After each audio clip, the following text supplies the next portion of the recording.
Are you in meetings in person or on screen where you're taking notes in front of folks?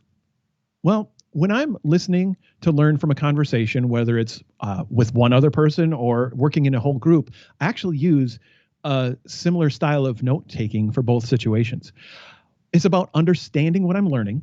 And so I can reflect back to the people in the room, and I honor the obvious and also like trying to discover subtle ideas that can often get overlooked.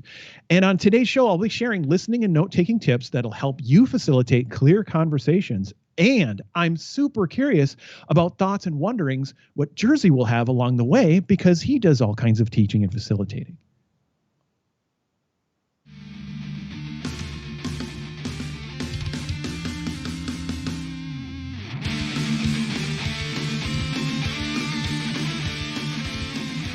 Welcome to a Lead Into Artcast mini workshop episode. This is where we explore an art or creative task and demonstrate how we think about it and work on it. My name is Jerzy Drozd. I'm a cartoonist and teaching artist. And I'm Rob Stenzinger, a UX designer, interactive maker, and teaching artist. So we're going to talk about listening and note-taking. So what's the path we'll take, Rob? Well, we'll talk about why this matters. And of course, a big part of that is going to be doing a live demonstration to share an approach to doing this kind of listening and note-taking. We'll give you an example to try, and you can think about, exploring this in different ways. And of course, we like to celebrate the learning and what's so useful about this, and when can you make something worthwhile happen with this stuff. And of course, there's other things that we can wonder about, and even like, where could this go wrong? It's listening and note-taking, right? Nothing can go wrong, and actually stuff can go wrong. So let's talk about that too. Okay, so who is this for? Who are we making this workshop for today?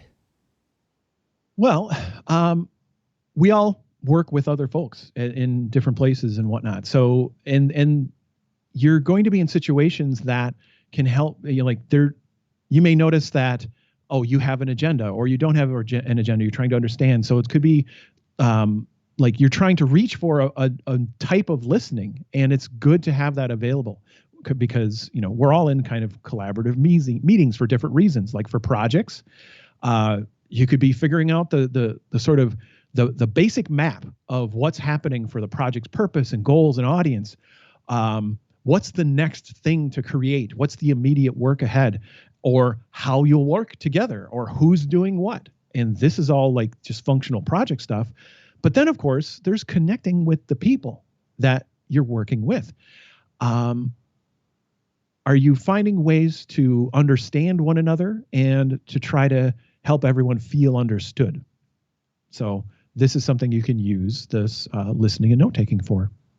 And this, I think, applies to people who are possibly interested in becoming teaching artists as well, because that second point, making sure everyone is understanding one another and being feeling understood, is kind of central to a learning experience. If you want to be the kind of teaching artist that people ask for again and again and pay you good money for, you're probably creating that environment in the room. This is, I think, a very important aspect to why I have found success as a teaching artist, is in practicing this very careful listening and reflecting back in the moment, whether it's taking notes mentally or on paper. But we're going to focus on actually writing them down today, right? So that reminds me, when we think about tools and how we're going to do it, are there any barriers to consider and things to work around when we're doing this?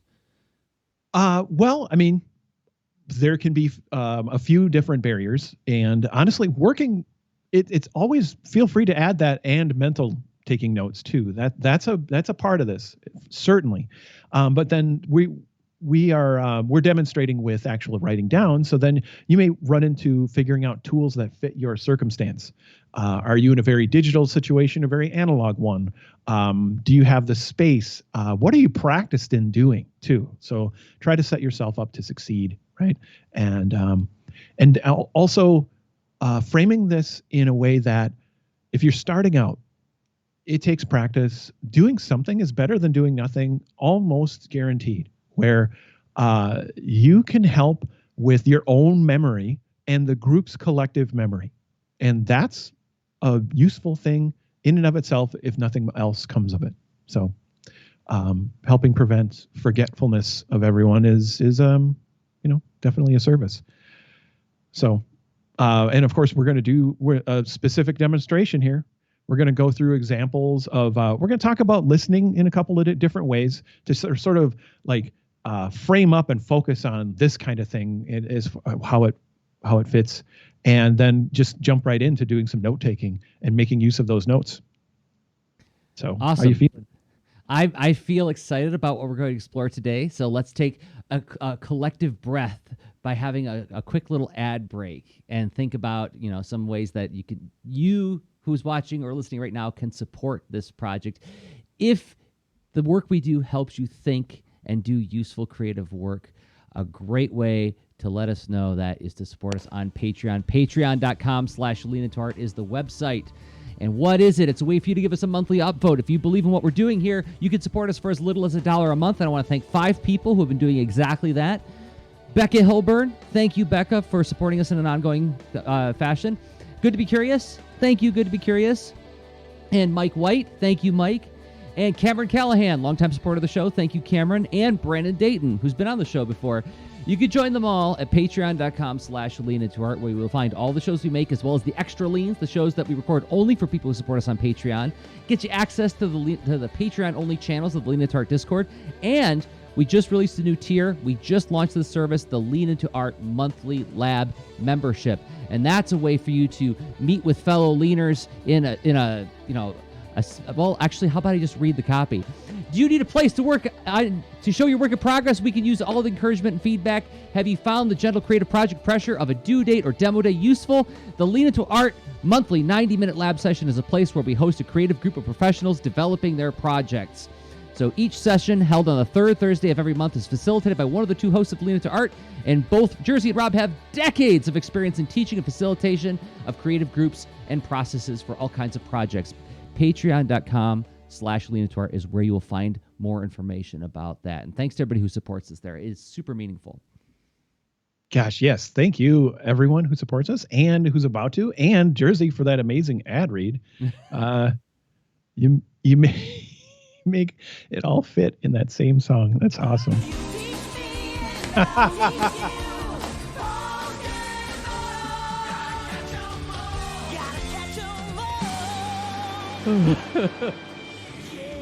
Yeah.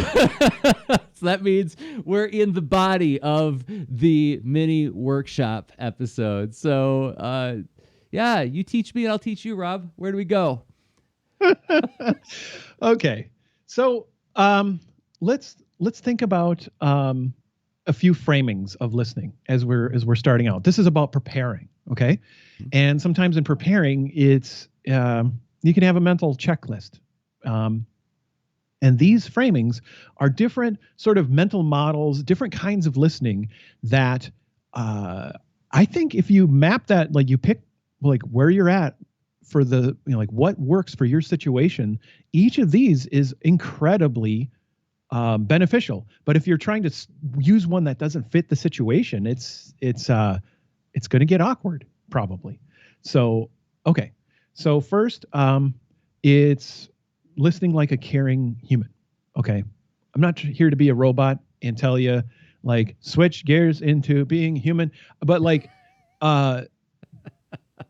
noticing that, like, are we here to connect? Have we connected? Do we have, this like an attentiveness and awareness of what each other's sharing?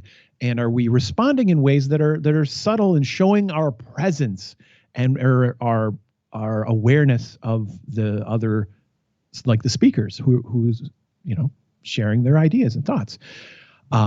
Sometimes that can be nonverbal cues, and sometimes that's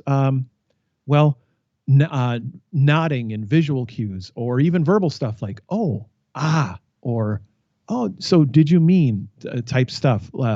Brief, not disruptive ways to connect and show you're connecting to what people are saying with empathy, right? Mm-hmm. And I'll chime in and comment on any of these along the way. Will do. Okay, so consultant. If you're listening like a consultant, you're on a mission with some boundaries where you have a service, you've got a process to somehow like get started and get commitment to then move forward, and whatever that is for you, right? So there's something to navigate through there to make sure you've clearly defined the problem, why you're there, what does good and successful outcome look like, and how do we recognize that, and how do we wrap it up, right? And so in getting paid, all the logistics, consultants have a way of listening with certain concerns. Mm. A leader, you're there to sort of maybe direct and inspire. You're a supporter of a combination of agendas about a space allocated for a certain kind of problems and purpose, and in people to connected to an organization, working with a team, serving the people, and what do they need to help make them successful for all involved in that picture. And you may be even thinking about, well, learning and growth on multiple levels. So are we improving as a team and all that kind of stuff? You've got a lot going on as a leader. Mm-hmm. What about coaching? Coach, you're listening like a coach. I have a whole workshop on that. But like to touch on it, it's one of the special things about listening like a coach is you're doing that sort of open listening, but you're not imposing your agenda. That's a really different mechanism. That's another kind of listening where you're there to hear and help someone navigate through their own problem as they clarify it and find a way forward. And you're not injecting your own agenda. You're not trying to solve it for them. And that's different because of course you're trying to do some problem solving and have some solutions in mind when you're in the other modes, but not here. And so that has its whole own flow and set of mechanisms and things. It certainly will be taking advantage of certain aspects of listening like a coach, like open questions are really huge and helpful.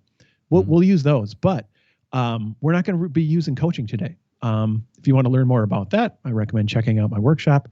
It's at go to interactive-storyteller.com/store, and that'll get you there. All right. So then today is more about listening like a facilitator, a curious, collaborative learner. Either way, your agenda is to listen. A facilitator doesn't have to be an official role. Like you don't have to be in charge of the agenda, but you could be thinking of facilitating your own learning and connecting with what's going on, right? So you can be using listening and note-taking to help make that work. And so your agenda is to listen, capture ideas, reflect and notice, and potentially discover. And that is our focus today.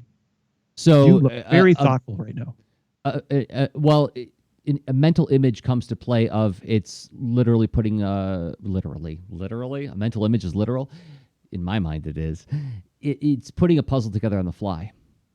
There's a sense of discovery of listening to the pieces as they spill onto the table and go like, okay, I think this goes here. Does that look right to everybody? Right. Rather than directing a conversation, it's helping to be a wayfinder in the conversation. I think that's really, really helpful. And each are potentially interesting functions of doing facilitation. Mm-hmm. And so we're talking, about, I guess, a portion of facilitation, right? Not exactly the whole, setting timers and, looking for particular thresholds to cross and trying to, encourage a group and make them aware and try to move them forward to that. It's less about the movement and more about the just that being the sort of a facilitator of knowledge and awareness. Okay. So how do you personally mentally prepare for that job? Well, unless you're a full-time facilitator, this can be a separate thing from your main work, or you like this may be something that's officially your role because maybe, well, you're the team's designer or something. And so it may naturally during certain sessions, you have that role as well on top of your other one. And noticing, remembering that's separate, right? It's not as extreme as the separation of coaching to say that you have no agenda, but it's just about being thoughtful about your agenda. Because when you're facilitating the collective awareness and knowledge of and working through what the group is working through and expressing, that is, it can get, well, spoiled or dishonored or confused if you're mixing your agenda with that note taking and stuff, and making sure, like, if you switch into one role, if you switch is like, well, as a designer, I need to comment on this thing. Be thoughtful about that, because if you said, let's see, what did you say, or you like, give me any kind of reaction to this, and I'm going to try to take a note about it just to quickly demo. Oh, okay. Let me switch over. So you don't have to do that, but yeah, no, I can get in here with you too, right? So I can. Yeah, there we go. And I had there we are. Go. Okay, so just say a few things, and you're not directing me to say those things, right? Right. Like, I'm a designer. Like, we're just doing a quick demo. Okay. Tuesdays are the best days of the week to meet with this group of people because there are a lot of conflicting needs from the various organizations that bring all these people to the table. And we seem to have a lot of capacity between all of us on Tuesdays. Tuesdays are also a really great day to meet at that location downtown because there's less traffic, given that it isn't a game day on campus. We want to make sure that everybody can get in and out as easily as possible so that there's maximum amount of time to show up and be our full selves at this meeting. Awesome. So I did not get everything you said. You didn't.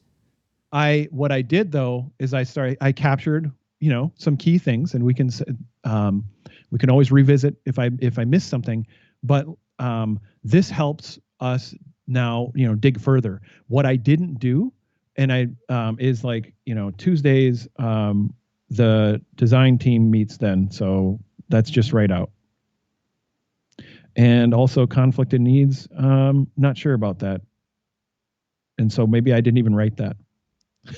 And so that doing that kind of filtering means I'm representing myself as a designer or my team as designers. I'm not listening to everything else. So like, don't do that. Nah, gotcha. Remember that if you're facilitating, you're capturing without that as without the filtering. And we'll do more demo and exploration of that. To go to the sort of the metaphor of when a cartoonist writes, it's like you're supposed to turn your internal editor off and just let ideas go, right? So this is more like you're turning your internal editor off in terms of you're not thinking about what you need or what you want. You're just listening to the information as it happens in the room and trying to capture sort of the big buckets of categories that you're categorizing while you're going. A little bit of that, trying to make sense, right? Yeah. But you're not hierarchically categorizing. But do your best to not filter. Yeah. All right. Because that is where essentially you're not actually hearing people. You're not listening. And that is one of the easy ways where things can go wrong. And we'll talk about that later too. Okay. So, all right. So you're prepared mentally, and you need to be open. So here's the big thing. You're already aware, okay, I know I need to shift gears and all that stuff. Take a breath, shift context to be open, and connect to just what's there. And like Jerzy was saying, you just don't want to filter that out, what other people are saying. So then physically, you're going to need to prepare to like here right now on this show, I needed something that worked for this podcast and our podcast logistics of having something that works fast and well on screen as we're connecting and conversing. As you're connecting and conversing, like what works in your situation? Is it going to be physical tools like paper and pens, which can also work online if you have a camera pointed at stuff? Mm-hmm. Will it be note cards and sticky notes or what have you, that can be fine. It can work online as well. Again, so with the camera, you're going to want to make sure, like, can people see what's written there and all that. Good to test and make sure that it'll help, because otherwise your note taking can be a distraction of like, I can't read that. What is this? What, that looks very too small and stuff. And so you want to make sure it's zoomed in enough. And then digital options. Well, yeah, obviously another one for physical presence. Can't believe I almost skipped over is dry erase boards, whiteboards, whatever you call them, and those can work fine if they fit the room and all that stuff. But be ready as far as space for categories and everything. So digital options. Do you have? We already mentioned camera and lighting for making that work. You can use Google Docs. That's fine. Notes don't have to be extra visual. They can be just text. You can use even presentation or sheets too. They can function just fine for collective note observing and taking, right? Miro is a really solid tool. Requires a membership, not a sponsor. And well, they have a free option that's like, I think you get one board, one whiteboard. Oh, that's right. Good point. They just purchased a web whiteboard, which I was really fond of. I was paying $10 a month for that, and they just scooped them up. And so now I'm using Miro. I'm like, okay, I guess. But their whiteboard is actually really slick. It's more than what I need, actually. But it has a lot of really cool, robust features for like dropping in images and annotating things and switching from text to drawing. So did they get rid of also the features you needed? Can you still do? No, Super Comics Challenge? I can still do Super Comics Challenge with it, so it's fine. Okay. Phew. Okay. All right. So here I'm using essentially a digital whiteboard. Like, I'm sharing my screen of my tablet, and I'm using an app called Squid, and that's another way to go. Either way, just be prepared. So prepare mentally, prepare physically with the tools and space. And then one more thing about the space and tools is you may have a flow or structure that is the more official you are as a facilitator. It's important to maybe think of that, of having a lot of space to capture the portions of the meeting that will have a lot of ideas and discussion, right? So having thoughts on like, what am I going to do if this is filled, and being ready to continue the capture. So it's worth considering that for just saying, well, maybe the themes or big topics, if there's a known agenda, or that kind of thing. Or like when I've run work sessions to explore a design thinking process and whatnot. Like there's always, it's been helpful to have separate whiteboard space or large sticky note space to gather questions, and also like key resources or big frictions and unknowns and stuff like that. So, and then it's its own category, right? Yeah. So all of a sudden you have this thing where you're like, I have a portable category place to help me, as opposed to having to mine and extract it from like one big bunch of stuff. Right.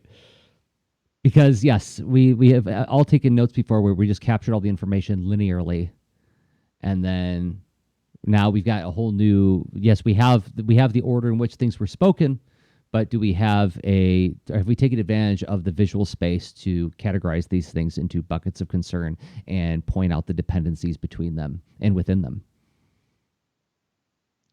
Yeah, that's true. Having some kind of grouping and buckets and whatnot too. But it's a great metaphor. Like, what are you placing in there? And now you have a separateness that you can do stuff with. You can regroup and rearrange and all that, but it has an organization that makes it more explorable. That's cool. So are you ready to do some playing around and demoing with listening and note taking? Yeah. Okay. All right. Here's something food for thought when you're starting out. You may be in this, like if you're doing the facilitation stuff, you can get the group sort of acting in this process of connecting and building knowledge together in a low risk way, just by asking a warm up question, and then you doing your note taking. So let's and so think about that. Like if you come to a meeting, you're there to represent your concern and your specific thing and whatnot, and all of a sudden, well, you get to take a step outside of that and safely function as a group without stumbling on the big feeling stuff. Mm-hmm.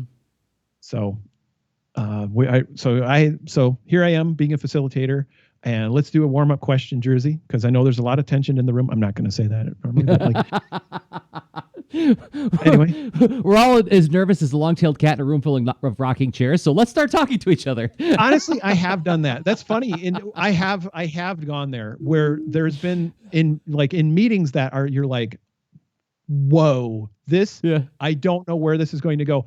Let's just acknowledge that, like, we're from different places and I don't know how this is going to go. So let's try this out. I playfully do this with middle schoolers. Actually, I'll say, like, I know it's first thing in the morning and you're all terrified of revealing something to one another. So let's get uncomfortable together. So anyway, so what's the prompt? What kind of things do you prompt people? Okay. So here's a sample. Ask an open question like this. So think about all of history and the cool things that you think have been super helpful for us humans. And those are inventions. What invention do you wish you could have created? And if you feel like sharing, why? Okay. That's I'll be playful and say this is an easy one. I wish I would have invented the veggie hot dog, but before there were hot dogs. Because I think the hot dog is almost a perfect food.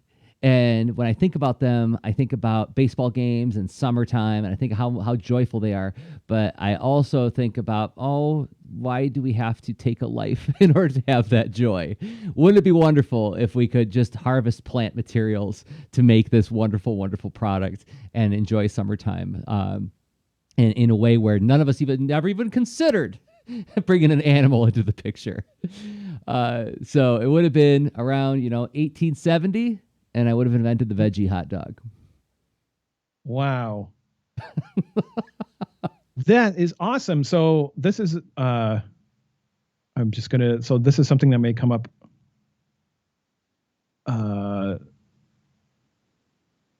I just wrote history and made a big sunburst out of it. Right.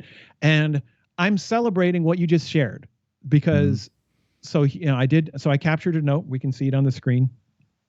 And I can adjust my zoom a little bit to play with that. So so what I heard is like inventing the veggie hot dog. Now imagine more people share their, inventions, right? So if I switch hats out of facilitator, what would I have invented? Honestly, I think I try to rewind time. I think of the biggest regret in my career, which is to try to set up a better example for using preferences and personalization, because anyway, that's like, it would have been neat to have a different story and a way to engage with that, and maybe pattern of business ethics and things, because I was building an intranet and we were using a thing called personalization server by Microsoft, and I thought, we're all going to get in bubbles. And anyway, didn't do much with that. So, that's, but continuing on, do you want me to do another one? Talked about that. Like, should we do another? Yeah. So, or let's do we feel warmed up? Right. And I felt like I exposed myself a little bit. No. I feel like that exercise playfully asked me to expose part of my point of view. I just shared a lot of things in that. I said, I love baseball. I love hot dogs. I'm a vegetarian for purposes of ethical considerations in the way we treat animals, right? I just put all that on the table in a very playful way. So whether or not I realize that, I've shared my perspective with the room. So that is a really awesome thing that you just pointed out, because yeah, that making it safe to point out and accept where we are, that's going to be a different meeting than one that shows up with, you know, another facilitator thing. This isn't explicitly about facilitation. One that shows up with a ton of status and power as the heart of the meeting, as opposed to exploration and understanding and stuff like that. Because yeah, and so you did go to a really cool place, that which is an ideal thing that really opens things up, and hopefully more people are open and connecting and diving into the shared purpose of why you're all there. And so so hey, hopefully we're ready to go to the next part, right? Yeah, We did a warm up. Yeah, and if I were facilitating, that would be something that I would try to, depending, I'd feel out the room and I would unpack that right in front of them. So what you just told me is these three things. Is that true? Mm-hmm. You know, how cool is that? Right? Celebrate that. But again, it depends on the tone of the room for sure. Right. A very, yeah. So I was, yeah, to the brief mention of like noticing. So you can notice things about what people say. And I said, oh, history. Like, how cool. You had a very specific date about that particular invention. Like that shows, like, I mean, clearly you've looked into the background of this thing. That's awesome. Because you know, like we could think of all kinds of things, like it would have been neat to invent, I don't know, money. Right. Or yeah. Or even video games or something, you know, like you pick like something like that, but you may not know all, you know, extra stuff around it. But I was lightly, maybe too reserved in just celebrating like, oh, cool history, like, and very specific, right? But those are awesome examples.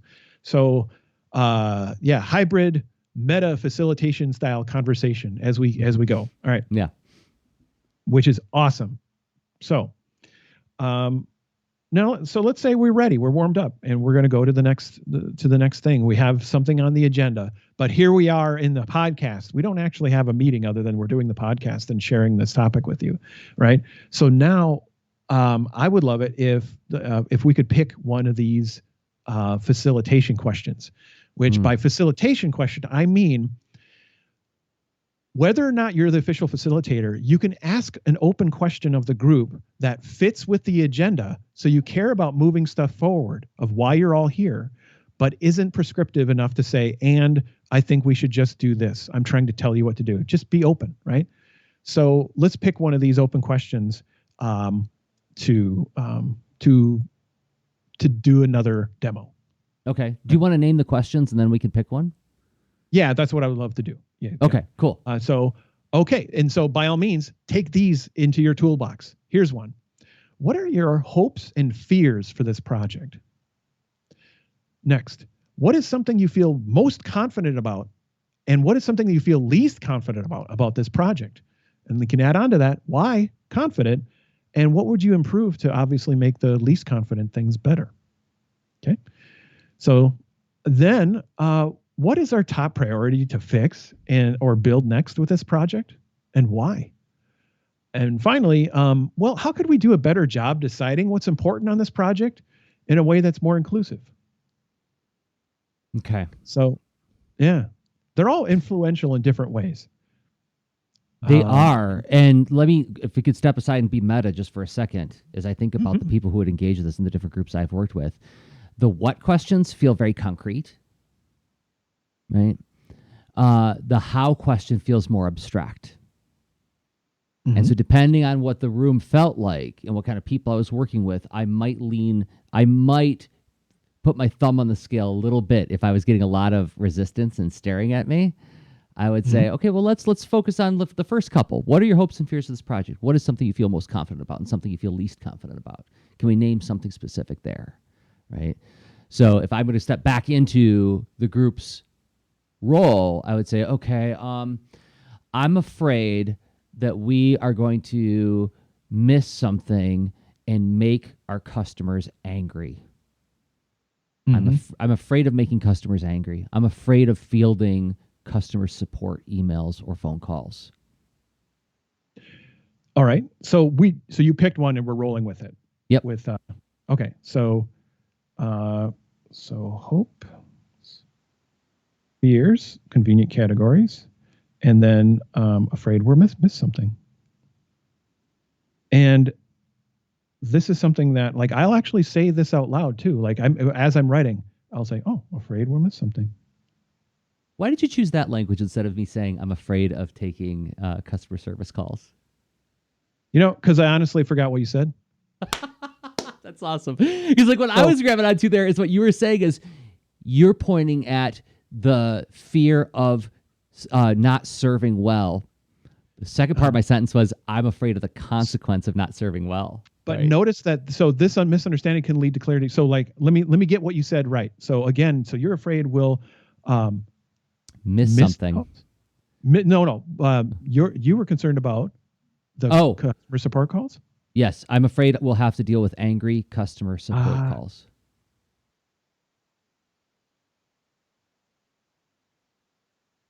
Angry support calls specifically. Okay. Mm-hmm. And notice that. So I'm commenting on trying just so. Because Rob, you don't know what it's like to deal with those calls. You don't know. It's tough. I don't. What your precise experience is, and this helps me see things from your point of view that matter to you. So is that, I know, let me resize this so we're all seeing. Okay. Mm-hmm. Yeah, that's what I don't want to do. Right. Our customers are a surly bunch, and I just want them pacified. I want to make sure that we're doing a good enough job that nobody's angry. All right. So I want to do a good job. So, okay. What about, is there anything that you hope about this project, or should I have put that in the hope category? I guess that would go in the hope category. I hope I do a good job so that nobody's angry. All right. Gotcha. So nobody's angry. Wow. And so I'm hearing you, right? When I say that, so nobody's angry. And then I said, wow. Because that sounds like a big one. Do you want me to continue being the person at the meeting? Or you could shift gears too. Okay. So persona wise, let's say you are you sound like someone who is dealing with stuff on the front lines quite a bit. What about what if you are someone who is in like an adjacent department, right? What if you're in legal? Okay. So here you are, Jerzy. You're from legal, but you had a good breakfast. Go. I hope that we can roll out new services in the fourth quarter so as to make a more robust system for our users. So new services in the fourth quarter.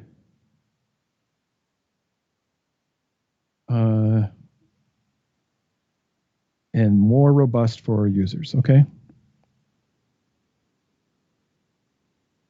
Because responding to that other person, we'll probably have a lot less frustrated, angry calls if we're creating more rich interactions for them on the website. Excellent. Okay. So, sounds okay. I think I got that. Roll out new services and all that. Is there anything that you're worried about then about this project? I'm worried that we're not going to get the trademarks filed in time.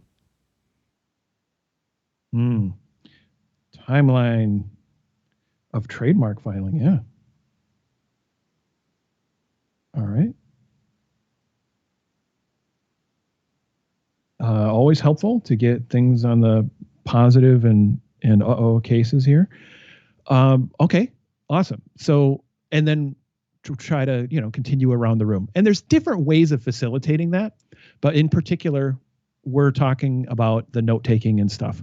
And you're in the situation of when you're the pen for yourself always, right? But then you may be the pen for the group too. So this is in the case of you're the pen for the group. So, because it can be logistically way simpler when there's just one person doing this job, either officially or unofficially. Because if you're unofficially doing this, then all of a sudden as the note taker, I can say, okay, so after we gather the hopes and fears, are we going to try to group these and then unpack them more? Because I'm seeing like potentially a lot to work on. So how could we, then take this and move forward on the project, right? And so try to get the, thinking about the group and understanding and whatnot to try to add to the knowledge and not chaos, to try to have clarity, not ambiguity as best you can, right? So as you're taking these notes too, and you're listening to the language that I'm saying as I take these different persona roles, are you coming to any kind of guesses as to, like, are you inferring anything about the worldview of the people as they're talking to inform what prompts you use next, or no? Or do you try to suspend that judgment?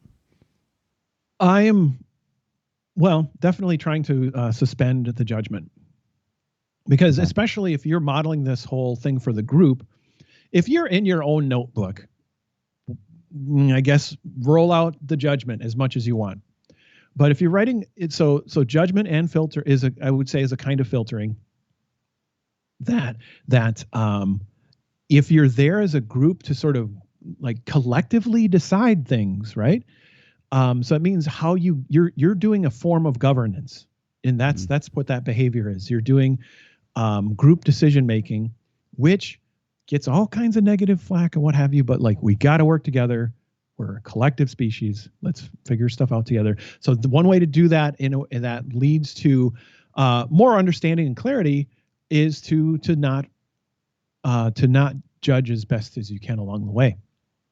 But then you need to, right? Because if we say, related to last week's episode, if we say yes to everything, then that has its own side effects. So, but we need to filter thoughtfully with the collective expertise. Is one way to look at it. That's I guess making more explicit a principle I have about facilitating. Also, I'm noticing that you're using you're not capturing every word I'm saying.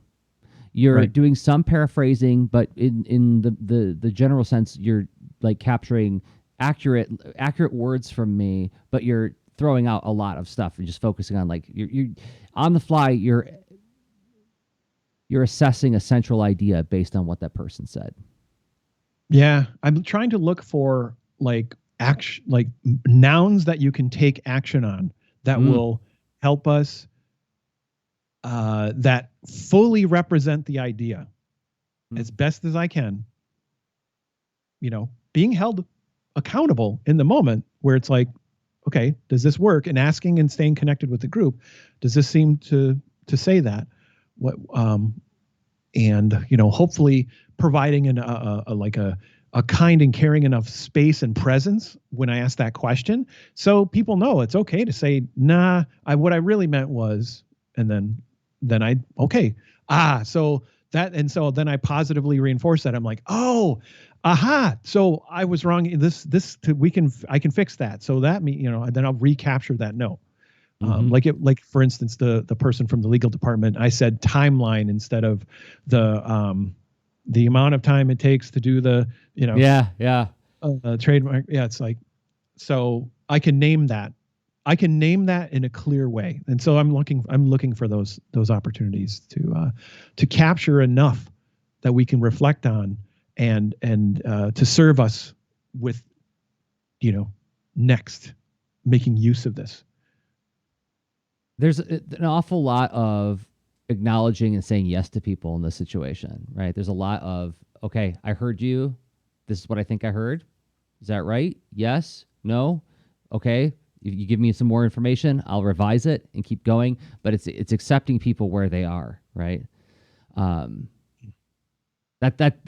is, I think, like, this is my classroom experience entirely, is like, I want to make sure every young person in that room feels like they belong in there. Right. Mm. And Belonging. yes, you're creating a space for belonging. Mm. And That, whatever your, your experience level or your, your cognitive development is, I'm going to make space for that here, and I'm going to acknowledge and reflect a welcoming attitude toward it. And no thought is off the table, provided that we follow up and get some contextualization behind that thought. I think that's something that when I'm facilitating, I'm trying to think about too, because you can't feel like you belong if you feel like something you say is going to make you out of the group. So that is huge. Like, what if you're really representing the group? You're representing everyone in the group.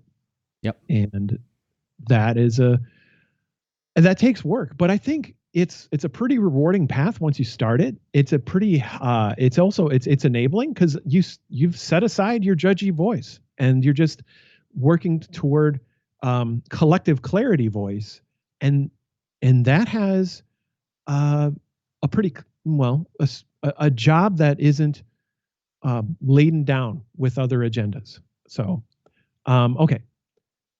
What do you think about so what we did was, we did a prompt, and we did the listening and capture, and then we did some reflection, and so helping honor what people said, and make adjustments along the way. But then let's say we finish the meeting. Now what? Mm-hmm. Yeah. Okay. So you have a bunch of notes, and then what do you do with that? Do you just, put them in your pocket and say thanks? I put them in my Microsoft SharePoint file, and nobody can find it ever again. SharePoint. Gosh, what an interesting idea. I have a lot of baggage about. Somehow I knew. Yeah, I actually studied the heck out of SharePoint right in the early 2000s. So anyway, right, where does it go? So where do the notes go after this? Mm-hmm. Think about, it's not too huge of a burdensome of a thing to at least complete the communication cycle, to say, you were heard, we understand this is where we're at, we navigated a conversation, this is where we landed. And so you can just, whatever is appropriate within your group, to send them to the group. You could be dealing with trade secrets and all this stuff. And so then the SharePoint's going to be perfect, because, there's an official thing and you do that thing. Or if you're in a more, casual, accountable through different mechanisms way, then you can just take a picture of the wall, or make sure it's a good one, zoom in and double check that you got it before you erase it, or throw those sticky notes in a drawer, or throw them away, recycle, what have you. It's you capture it and then share it back with the group. And so now you've completed a cycle of communication and learning and serving the group. And now you may have to switch which hat you're wearing again. So maybe you go back to your primary role, and you're no longer that facilitator, and it's time to engage in a different way. So any other thoughts about completing the cycle? So I work with different orgs where minutes or notes are captured and then distributed via either an email or a Slack channel. And something that I've seen some facilitators do and not others is they'll actually write down a bullet pointed list summarizing everything that's on that document. Do you ever do that? That's a good point. So you're right. So you have the message, but you have the sort of attachment to the message, but then you have some context. It's really good to wrap it in some kind of context. So certainly put this into some kind of clarified contextual thing, right? Where it could include a summary, but at least label it well, right? Like, this is what we talked about. This is the purpose. this is what we landed, like whatever it is, give it a clear title, clear subject. Don't say meeting. Don't say, you know, stuff or notes or whatever, but like, Oh my what are gosh. they about? Get some more nouns in there, and even Uh-huh. like a title of what we realized talking about the our worries for Q1, right? Yep. And what's next, or whatever it is. Like, clarity should guide as opposed to, you know, terse and convenient. So a summarize of key bullet points can really help, because again, you're increasing the like your own individual and the group's memory to potentially connect with what was meaningful and what needs further action taken upon it. There you go. And a thing that I think about when I see things like that happen is that they are honoring different learning modalities. There are people who are more visual thinkers who actually need things color coded and spread out on a giant sheet of paper. There's some people who just need a simple list to look at in order to understand what was actually spoken about. So that is another kind of inclusivity that I think is important with this kind of facilitation. And then also it's like a really nice fine line between, like as you said, convenient or efficient brevity versus rich context. I think that's an important thing to think about, is that yes, a lot of us have too many emails to look at, and reading through a big thick email is an eye roller. But just sending me a JPEG of a whiteboard, I didn't take the notes. I might not remember the context of all of those different things that were captured. So having a little bit of extra context could be extremely useful, especially if I'm a non-visual thinker. That is an excellent point. That document probably serves, for the most part, the people that were present. Mm-hmm. So that knowledge may need to get turned into other forms where it may not be enough. Even putting some kind of brief summary on it and sending a message saying like, oh, here's what we talked about, and this is how I summarized it. That'll hopefully be really beneficial for those who attended, maybe not for those who didn't, because of different learning styles and because of how this is something I'm just really curious about. What happens to our memory when we have extra visual cues and stuff, right? So taking notes, and adding doodles and visuals and stuff like that. It's something that that's another topic to probably dive into is visual note taking, and even visual note taking as a mode for a group. Yeah. Yeah, for sure. Doing that is its own interesting specialty. Well, I feel like we walked around this pretty thoroughly. Do you want to take a break and then maybe talk about a prompt to try for everybody who's playing along? Let's do that. Okay. So, okay. So if this, by the way, everybody, if this discussion and these mini workshop episodes help you to think and do useful creative work, another way that you can support this project is by interacting with the stuff that we make. And the thing that I make that I hope you will check out is the 4 Million Years Later podcast. It is a free thing that you can interact with. And it answers the question, does creativity thrive in freedom or in constraints? It is a story analysis podcast wherein the subject of study is the 1980s Transformers cartoon, where we watch an episode a week and dig deep to explore the story's structure, meaning. We infer the writer's intentions and synthesize them within the context of conflicting needs of a daily television show explicitly designed to advertise toys. Does it get deep? You'll be surprised at how deep it can get sometimes when you look at these advertisements for toys. You can find it at 4millionyearslater.com and in podcatchers everywhere. So, Rob? I make a product called, Listening Like a Coach. It's a workshop and some PDF materials to help you connect with some beginner and advanced skills with a kind of listening that can help you and folks you work with get unstuck with how they're thinking about projects and goals and just, being a human making things. Well, do people ever ask you for advice? Do people want to bounce ideas off of you and get your thoughts on a decision? Well, listening like a coach is something you can do to help them get unstuck and navigate and find a way forward. Because in this style of listening, you will not be putting in your own agenda, but you'll be using this style and this flow to get them to sort of unpack and solve and find a way to move forward without your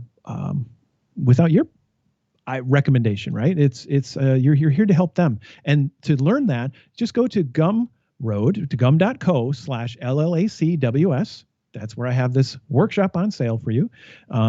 You can buy a few different versions of it. There's you can get the video and the PDF. You can get you can get that plus a meeting with me for Q&A. And you can do that for either yourself one-on-one or your whole team. And that's all at it's Listening Like a Coach, which is at gum.co/LLACWS. Okay, so we said at the top that we were going to have an example for people to try. So how can you make an example for people to try with this kind of workshop, Rob? Well, for instance, you could take notes during this podcast. Woo! So we make lots of examples that you can use this to follow along and work through the mechanics of that, the listening and note taking and summarizing what you're hearing. You could do this with any, honestly, show, video stream, what have you, and then just get that sort of the note taking aspect of it down and the listening. And what you end up capturing, but then do this live, right? You don't have to do this with something pre-recorded. The whole point is like the live connection is what you're building up to. Take notes during a call with a friend. Yeah. And if you're feeling, extra up for it, then take notes at a team meeting with any project you're working on. Even if you're a solo consultant, you're dealing with folks at some point that someone else that you're meeting with or communicating in that live session, do the note taking, and then the final challenge would be to do that in a way that they can see the notes too. And now you're doing that to facilitate. So there's a ramp up, right? Okay, so if I want to embark on that ramp, what do I need to give it a shot? Like, what materials do you suggest? I know you talked about a lot of different kinds of materials. Well, I think the mental space is a big one, because that is novel for a lot of folks to be like, wait, I'm doing this without my agenda and all that. So let's do the, remember the mental preparation, but then of course you have the tools and the space. Like, where are you getting set up to do this? And the summary slide is welcome, by the way. Oh, is it? Okay. Oh yeah. I wasn't sure, but yes, there we go. Okay. So that was fine, because this is a really good summary. So when you're watching the video, you can see this is a good set of like, what do you need to do this kind of listening and note taking? So you've got the space, tools, and mindset. Just have that checked off. If you're you feel ready for that, then you're ready. Remember that there's kind of a flow of the whole prompt and listening and capture. The prompt is a soft recommendation. If you're officially a facilitator, then you're for sure going to prompt the group based on some agenda. But otherwise, this flow of listen, capture, reflect is where you're going to be. Then, you know what? Having some safe warm up, some open questions that don't go into heavy space, that are they're still fun, somehow engaging in, curiosity invoking. Collect those. Those are nice to have. And, you don't want to repeat them with the same group, right? So you're going to probably need more than one. So be ready to do a safe warm up. And then as you go along, you've got your shared agenda. Do one question at a time and do this process of prompt, listen, capture, reflect. And at the end, share that learning, share back with the group. It completes a cycle. You're hopefully going to be a bunch of positive signals by bringing that back to the group, honoring that effort and time you had together, and also ways to make use of that for what's next and what lies ahead. Yeah, I'm reminded also of, I went to an event called Nerd Camp for many years when I lived in Michigan, and at one event they had a panel discussion with like 12 authors and then like a whole bunch of librarians in the audience, and there was me and one other artist in the panel lineup, and I said to him, like, why don't we just like sketch note this whole thing while they're talking? And so we took a couple of big notepads behind the panel of authors, and we were capturing all these ideas visually while they're talking about it. And then after the panel was over, like 50 librarians bum rushed the stage with their cameras to take pictures of all the notes. Like, I want to remember this. I'm like, well, instead of getting their picture taken with the author, there's like, they wanted the notes. They forgot about us entirely. They just wanted this artifact of that experience.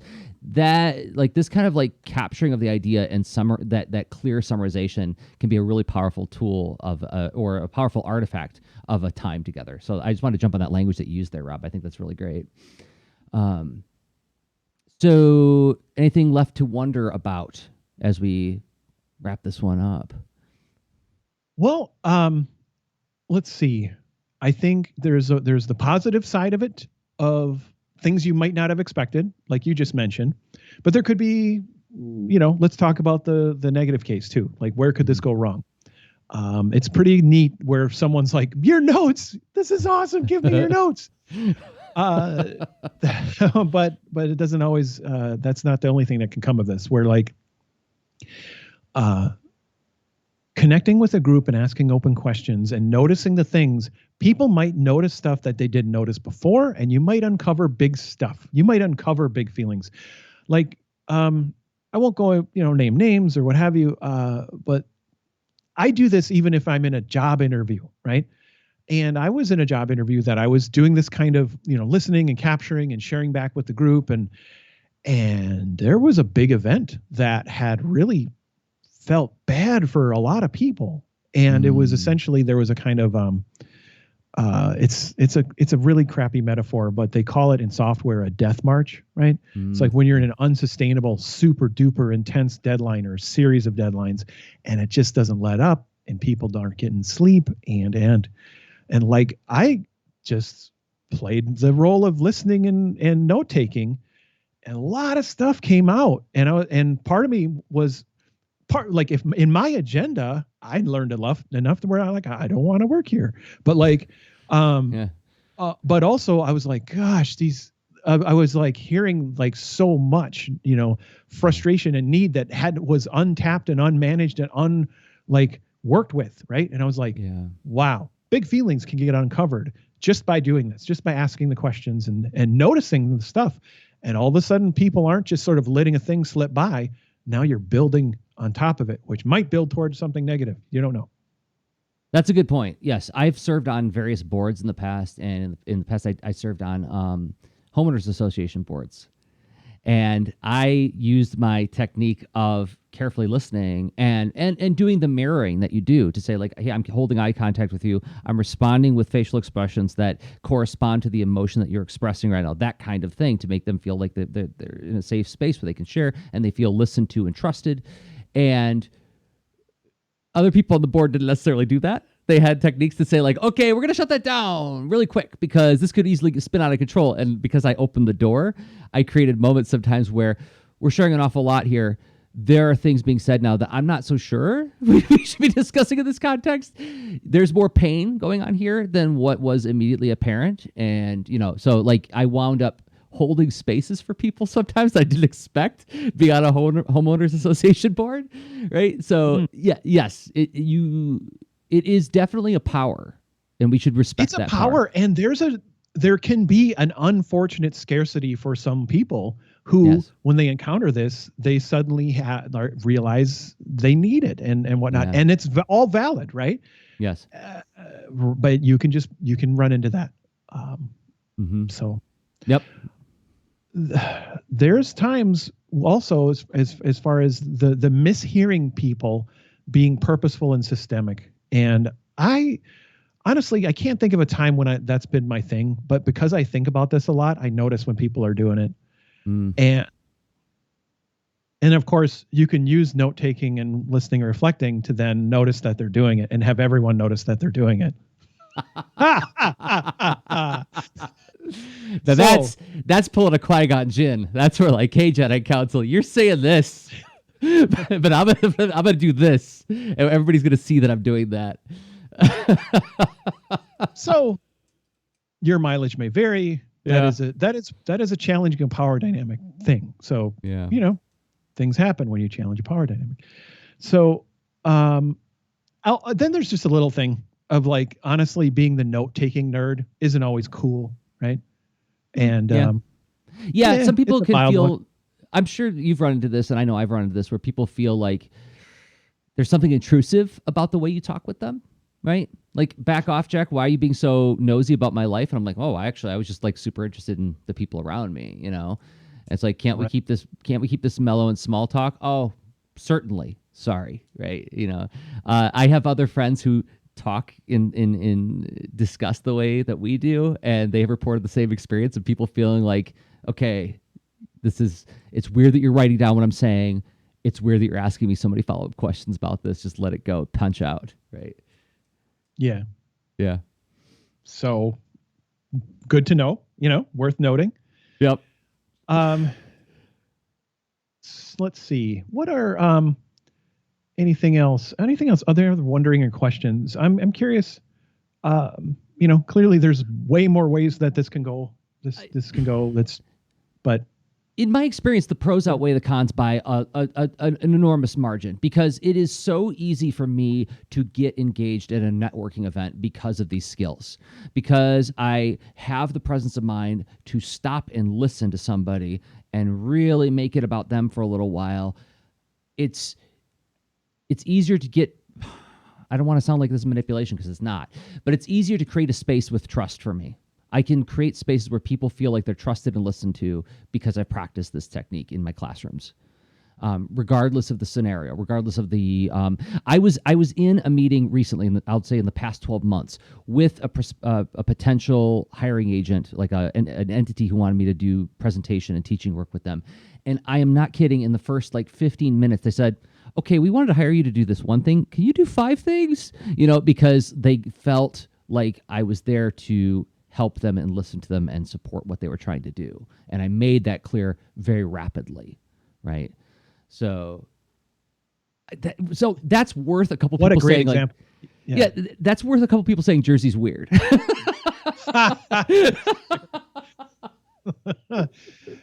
I wholeheartedly agree. It's certainly